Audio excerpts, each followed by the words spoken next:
किसी घने जंगल में एक विशाल पेड़ पर कौओं का एक घोंसला था। वे कौए आपस में मिलजुल कर बड़े प्रसन्नता से रहते थे। उसी पेड़ की जड़ के पास एक खोखले तने में एक खरगोश का सुरक्षित और शांत आशियाना था। जब वर्षा होती या ठंड अपना प्रकोप दिखाती, तब खरगोश उसी खोखले तने में दुबककर स्वयं को भीगने और शिकारी जानवरों से बचा लेता। कौए और खरगोश के बीच घनिष्ठ मित्रता थी। वे एक दूसरे के सुख दुख में सदा साथ रहते और समय आने पर सहायता भी करते। एक दिन भोजन की तलाश में खरगोश जंगल में निकल गया। उसी दौरान एक विषैला सांप वहां पहुंचा और उसी खोखले तने में अपना डेरा जमा लिया। जब खरगोश वापस लौटा तो उसने देखा कि उसके निवास स्थान पर अब एक भयावह सांप काबिज है। वह भयभीत और अत्यंत चिंतित हो गया।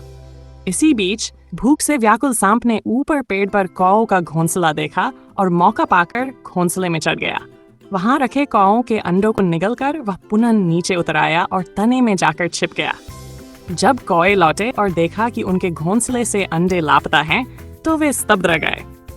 खरगोश ने उन्हें बताया कि एक काला विषैला सांप आया था और उसी ने अंडों को निगल लिया। ये सुनकर कौए क्रोधित हो उठे और उन्होंने उस सांप से प्रतिशोध लेने का निश्चय कर लिया। कुछ दिन बाद जब खरगोश भोजन की खोज में एक सेब के पेड़ तक पहुंचा, तो उसने देखा कि वहां लाल लाल रसीले सेब लटके हुए हैं, परंतु पेड़ ऊंचा था और वह सेब तोड़ने में असमर्थ था।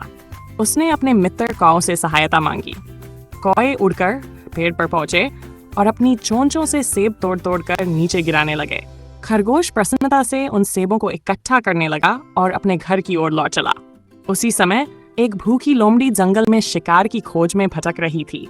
उसकी तीखी नजरें खरगोश पर पड़ी और वह तुरंत उसके पीछे दौड़ पड़ी, किंतु सतर्क खरगोश घनी झाड़ियों में जाकर छिप गया।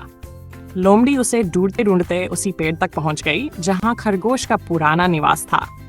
कौओं ने लोमड़ी से कहा, तुम्हें किसकी तलाश है? हम तुम्हारी सहायता कर सकते हैं। ये सुनकर लोमड़ी प्रसन्न हुई और बोली, एक चतुर खरगोश मेरे सेब के पेड़ से सेब चुरा कर ले गया है। कौए बोले, चोर को दंड मिलना चाहिए। वह इसी पेड़ के खोखले तने में छिपा हुआ है, उसके पास सेब भी हैं। लोमड़ी बिना सोचे समझे तने में झांकी और जैसे ही उसने अपना मुंह भीतर डाला, छिपे हुए सांप ने उस पर घातक हमला कर दिया और उसे डस लिया। पीड़ा और क्रोध में लोमड़ी ने अपने पैने दांतों और तीव्र नाखूनों से सांप पर पलटवार किया और उसे बुरी तरह फाड़ डाला। सांप की मृत्यु हो गई, लेकिन भूख से व्याकुल लोमड़ी ने उस मृत सांप को खा लिया। परिणामस्वरूप सांप का विष उसके शरीर में फैल गया और अंततः लोमड़ी भी प्राण त्याग बैठी। इस प्रकार कौओं को सांप से मुक्ति मिली और खरगोश को लोमड़ी से। दोनों मित्रों ने राहत की सांस ली और पहले की भांति मिलजुल कर शांतिपूर्वक जीवन व्यतीत करने लगे।